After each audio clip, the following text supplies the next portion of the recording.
Literatura assistida, a leitura que te acompanha.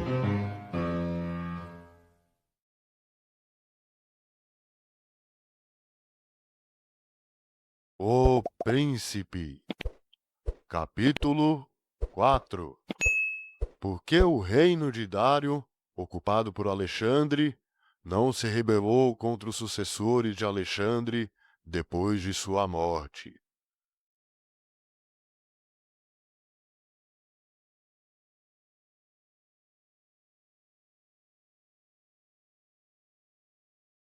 Consideradas as dificuldades que se tem em manter um estado adquirido de novo, poderia alguém maravilhar-se de onde nasceu, que Alexandre Magno se tornou senhor da Ásia em poucos anos, e, mal a tendo ocupado, morreu, donde parecia razoável que todo aquele estado se rebelasse. Não obstante, os seus sucessores o mantiveram. E não tiveram para manter outra dificuldade senão aquela que entre eles mesmos, por sua própria ambição, nasceu. Respondo que os principados, dos quais a memória, se encontram governados de dois modos diversos, ou por um príncipe, e todos os outros são servos, os quais, como ministros por graça e concessão sua, ajudam a governar aquele reino, ou por um príncipe por barões, os quais não por graça do Senhor, mas por antiguidade de sangue, têm aquele grau. Esses tais barões têm estados e súditos próprios, os quais os reconhecem por senhores, e têm neles natural afeição. Aqueles estados que se governam por um príncipe e por servos, têm o seu príncipe com mais autoridade, porque em toda sua província não há alguém que reconheça por superior senão ele, e se obedecem a outros, fazem-no como a ministro e oficial, e não lhe têm particular amor.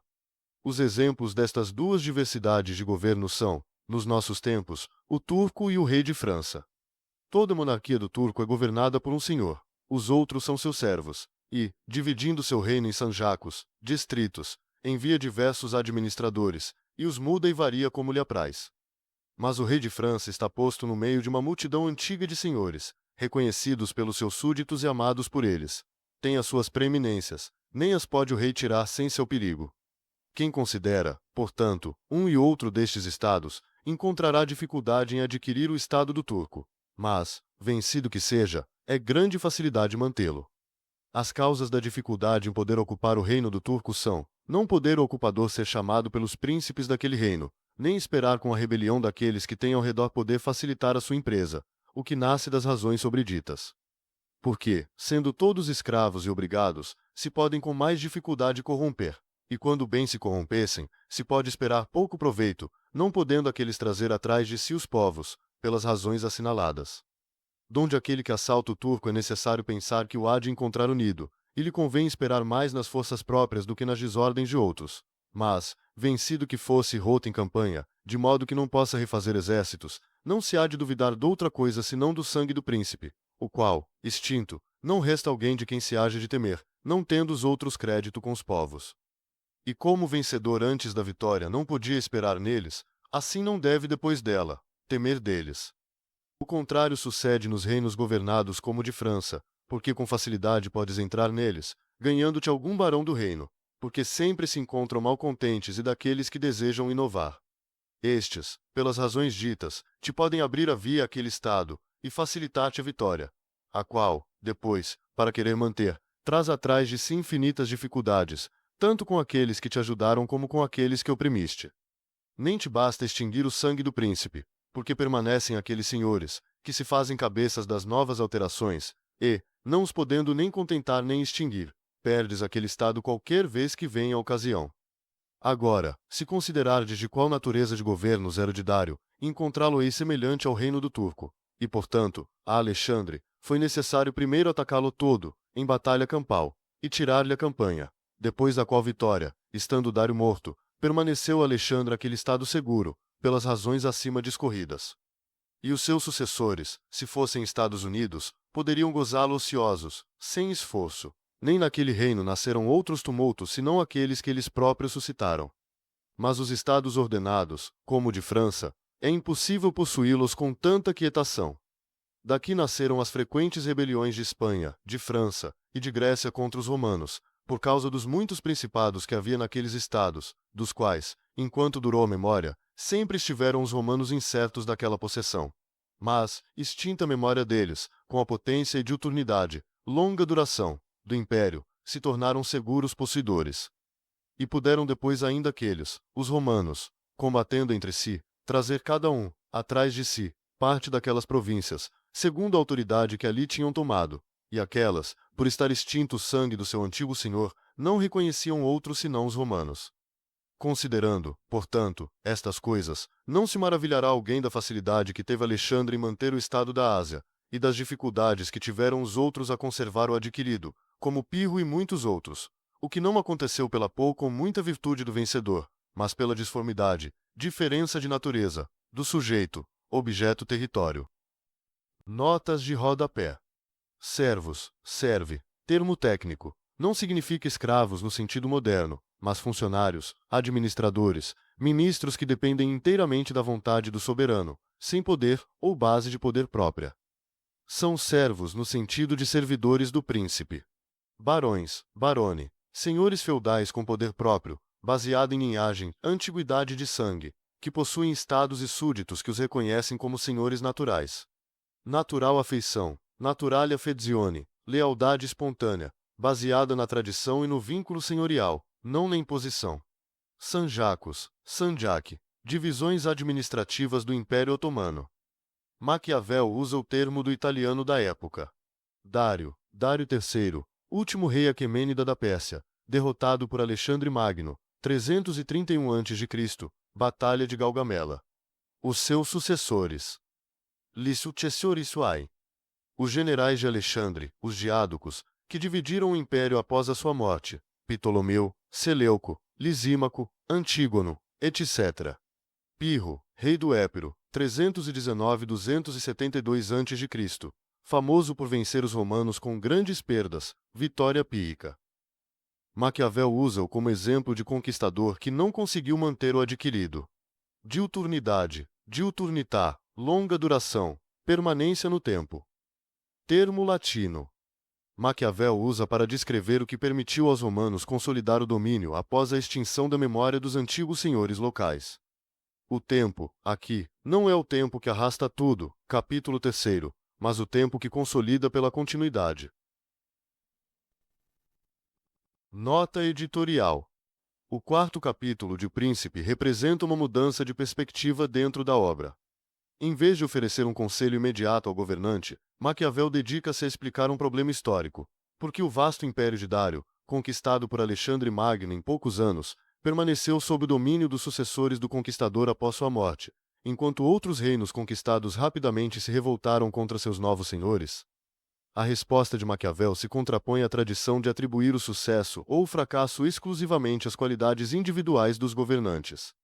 Alexandre não conservou a Ásia porque fosse um homem excepcional, nem outros conquistadores fracassaram por lhes faltar coragem ou inteligência.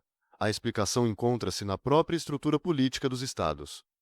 Em outras palavras, a estabilidade de um império depende menos da virtude do príncipe do que da forma como o poder está organizado antes da conquista. Para sustentar sua análise, Maquiavel estabelece uma tipologia simples e eficaz, para descrever como se estruturam os estados.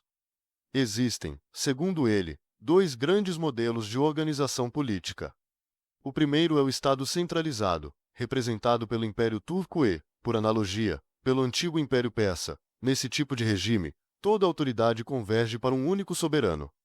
Os demais governantes são apenas funcionários ou servidores nomeados pelo príncipe, não possuem linhagem política própria, nem base territorial independente, tampouco relações diretas de fidelidade com a população. Exercem autoridade apenas enquanto representam a vontade do soberano. Essa configuração produz um efeito paradoxal. O Estado é difícil de conquistar, pois não existem grandes senhores locais capazes de dividir o poder ou conspirar com o invasor. O príncipe precisa derrotar diretamente o soberano em batalha. Contudo, uma vez eliminado esse centro único de autoridade e extinta a dinastia governante, o território torna-se relativamente simples de conservar. Não há nobres suficientemente poderosos para organizar uma restauração política. O segundo modelo corresponde aos estados feudais ou aristocráticos, cujo exemplo clássico é a França, no qual o rei governa ao lado de uma antiga nobreza hereditária. Os barões possuem patrimônio próprio, prestígio social consolidado e súditos cuja lealdade decorre da tradição, e não da autoridade real. O soberano, portanto, divide o poder com outros centros políticos relativamente autônomos. Essa pluralidade produz o efeito oposto. a conquista costuma ser mais fácil, pois sempre existem nobres insatisfeitos dispostos a colaborar com o invasor. Entretanto, a conservação do território torna-se muito mais difícil. Os mesmos barões que facilitaram a entrada do conquistador permanecem vivos, armados e influentes. O novo príncipe dificilmente consegue satisfazer todas as suas ambições, mas tampouco pode eliminá-los sem desencadear novos conflitos. A estrutura que favorece a conquista transforma-se, posteriormente, na principal fonte de instabilidade. É justamente essa distinção que explica, segundo Maquiavel, o sucesso de Alexandre Magno. O reino de Dário possuía uma organização semelhante à do Império Turco, um estado fortemente centralizado. Alexandre derrotou Dário em batalha, eliminou a dinastia reinante e ocupou o lugar do antigo soberano como novo centro do poder. Como inexistia uma aristocracia territorial independente, não surgiu nenhuma liderança capaz de mobilizar uma resistência organizada. Os conflitos posteriores ocorreram apenas entre os próprios sucessores de Alexandre, os diádocos, e não entre os povos conquistados e seus novos governantes. Dessa comparação, Maquiavel extrai algumas observações. A primeira delas é que a corrupção dos funcionários pouco significa em estados centralizados. Como esses servidores dependem exclusivamente do príncipe e não possuem autoridade própria, mesmo que sejam subornados, não conseguem mobilizar a população. O conquistador não pode esperar vencer pela conspiração, precisa vencer pela força militar. A segunda observação diz respeito ao papel ambíguo da aristocracia. Nos estados feudais, os barões descontentes funcionam simultaneamente como aliados e futuros inimigos. São eles que frequentemente abrem as portas ao conquistador, mas são também aqueles que conservarão prestígio suficiente para liderar rebeliões sempre que surgir uma oportunidade. O novo governante torna-se, de certo modo, refém da própria coalizão que tornou possível sua vitória. A terceira observação introduz um elemento raramente lembrado pelos intérpretes: a memória histórica. Ao recordar a experiência romana na Grécia, na Espanha e na Gália, Maquiavel observa que esses territórios permaneceram instáveis enquanto sobrevivia a lembrança dos antigos senhores. Somente com a longa duração o domínio romano apagou gradualmente essa memória política e consolidou sua autoridade. A memória aparece, assim, como uma verdadeira força histórica. Ela preserva antigas legitimidades e alimenta identidades coletivas, prolongando a resistência muito depois da derrota militar. Sob essa perspectiva, Maquiavel demonstra que o poder não reside apenas em indivíduos, mas também nas relações sociais que eles ocupam. Um príncipe pode ser morto, uma estrutura política, porém, continua produzindo efeitos enquanto permanecer intacta. É por isso que a eliminação de um soberano basta para desarticular um estado centralizado, mas não resolve o problema de um reino feudal, no qual o poder se encontra distribuído entre diversas autoridades. Essa reflexão prepara o leitor para os capítulos seguintes, oferecendo um instrumento conceitual que permitirá compreender por que algumas conquistas se consolidam com rapidez, enquanto outras permanecem indefinidamente ameaçadas pela instabilidade. Destaca-se a ausência de julgamento moral. Em nenhum momento o autor afirma que um modelo político seja superior ao outro. Seu interesse é inteiramente analítico, compreender quais consequências decorrem de cada forma de organização do poder. A facilidade ou dificuldade de conservar um território não se resume à força, coragem ou genialidade do conquistador, sim daquilo que Maquiavel chama de disformidade do sujeito, a natureza política e institucional do Estado conquistado.